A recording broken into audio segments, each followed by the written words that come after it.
Ooh, all right, welcome back to Psyched Substance. In today's video, we are going to be talking about something that I should have a lot of experience with. And as much as I would like to really talk about it, I think it's enough just to say that I've been going through something, just simply put like that, something really traumatic, which I'm successfully working through. And I've got to the point where I can see that I'm going to be so much stronger once I get to the other side of that tunnel, and I can see the light. I'll put it that way. Things are going a little bit better for me right now. Working with a couple therapists, not just one, a couple, because I really want to reap as many rewards from this experience as possible, and also make sure that I never find myself in a similar position ever again. And it's not the kind of thing where it's just like ended, like it's continuing. And I really have to learn how to work through this and not just be victim to being in like prolonged grief syndrome, which can last years. So that brings us to the topic of this video. Is it wise, or what are the benefits versus negatives of having a psychedelic experience when you're going through a traumatic experience, like the loss of a loved one, something huge like midlife crisis, losing your job, end of a relationship? All of these things can put us into a debilitated state, to say the least, where we immediately could be diagnosed as being clinically depressed. And people do have the insight, maybe I should have a psychedelic journey in this state to gain some further insight and maybe some solutions to my issue, and to help me, move through this in a better way, in a more fruitful, beneficial way. People tend to think that psychedelics can be a therapeutic answer to their pain.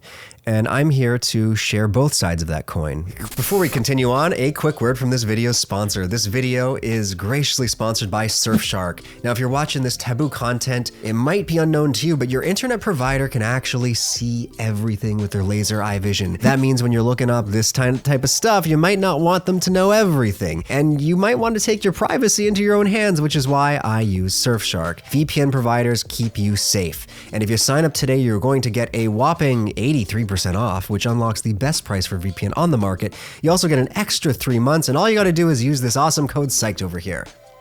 Another bonus that I always talk about is if you're using something like Hulu or Netflix, you can actually change your location, which will unlock new videos that you can watch. I'm presently not even watching any videos, but if you guys are down that video train, definitely do this. Get more videos to watch. It's a great deal. Also, the more of you that sign up for Surfshark, the more likely they are to sponsor future videos, and we definitely need the support. So again, follow the link to Surfshark, use code PSYCHED, and let's get back to the video. Now, the obvious is if you're really low and you're really depressed, psychedelics have the unique ability to amplify and magnify, they exaggerate how you're feeling.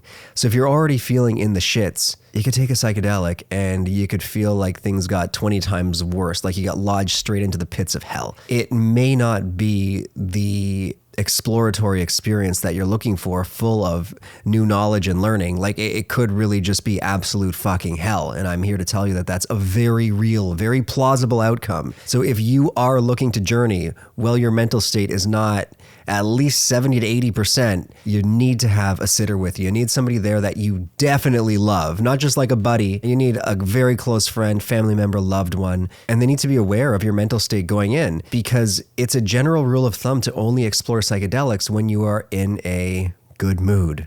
But there are people who do gain benefits from having psychedelic trips when they're miserable, when they're going through shit and trauma. And some of the benefits include just what I said. It can allow you to step outside of your situation like you're an outsider looking in, and you can glean new knowledge, a new understanding for what you're going through. And you can then, after the experience, integrate that new knowledge and apply it to your situation, which can better help you grow from it. And that's the number one positive that you have the potential to acquire from doing something that I would suggest has a risk level of like 9 out of 10. Like this is a very risky endeavor that you might be embarking on. And as somebody who's rather safe than sorry, my initial instinct would be to say to take a step back and don't fucking trip when you're going through a breakup or something. Like, no, take some time, meditate, if anything, get help, see therapy, reach out to friends, build some new connections, which you probably lost during the experience, especially if they isolated you, and especially if it was unhealthy. And then when you're feeling a little bit better, then you can explore the reasons why it might have happened and your part in things, and, take responsibility, accountability for everything that you did there. Psychedelics can definitely help you gain that deeper understanding of your situation. But the risk is so big because your emotional state is so volatile when you're going through these life-changing, horrifying experiences I think you should just stay away. But I mean, people aren't going to listen to me. That would be my ultimate advice, is to stay away. As in, am I going to have a psychedelic adventure right now? Fuck no. That's not even on my mind. Over the last 10 years, now is the time that I would probably be the least likely to even take a microdose, because even a microdose is going to amplify how you're feeling. So I am going to stay away. That's just me. But now, if you do want to do this, again, you need some very specific safety measures. One, have someone there to take care of you. Two, make sure that your doses are modest. At best, do not dose high in this state.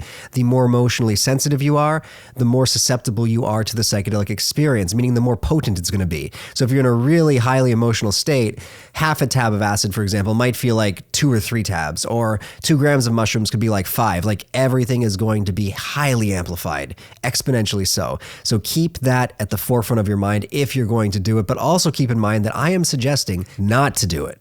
Okay, that's my honest, God-honest advice.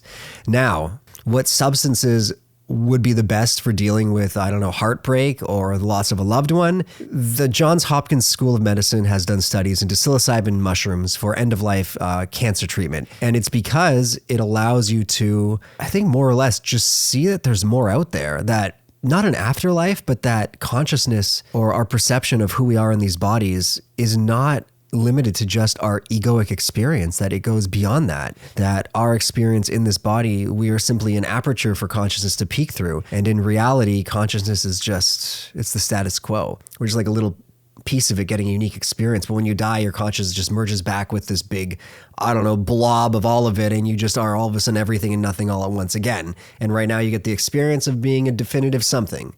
So those experiences can really highlight that, which can make you feel a lot more comfortable with death, simply put, or comfortable with loss. So there are those spiritual, metaphysical benefits that can be applied to your situation. Other things, I mean, LSD is going to be great. LSD is great for problem solving. I mean, they've taken scientists, they've gotten them to pinpoint an unsolvable problem. They've given them acid, and then they come out of the room the next day and they're like, Eureka, I've got the answers.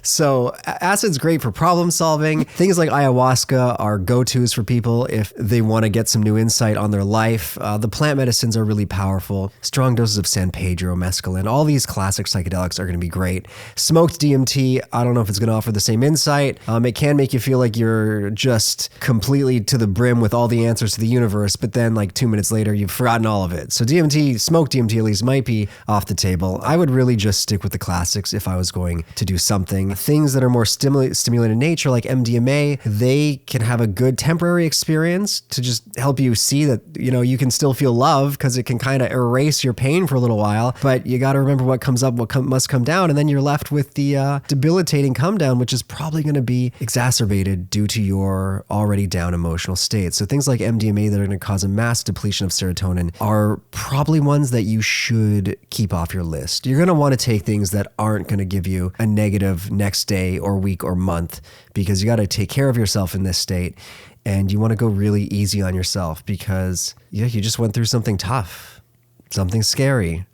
And psychedelics, even in the sober state, can be terrifying. So keep that in mind and journey with caution if you're going to. But of course, my advice is if you really want to get some more insight on your experience, wait until you're less emotionally volatile and then have your excursion at that point. But you got to give yourself time to heal. Don't jump into anything because you're looking for answers and you think that, oh, this will actually help me feel better. I mean, yeah, it might, but I would say the percentage of it making you feel better versus the percentage of it blasting you into absolute terror are like uneven here. So be very fucking careful. Anyway, that is my message to you guys. If you enjoyed this video, hit the like button. Content from me is probably going to take a bit of a shift now as I work through my own experience. And I've already put all the puzzle pieces together, but as I truly start to integrate some of the learning that I've had to endeavor down, this road has been very, very rough. This is not smooth sailing, guys.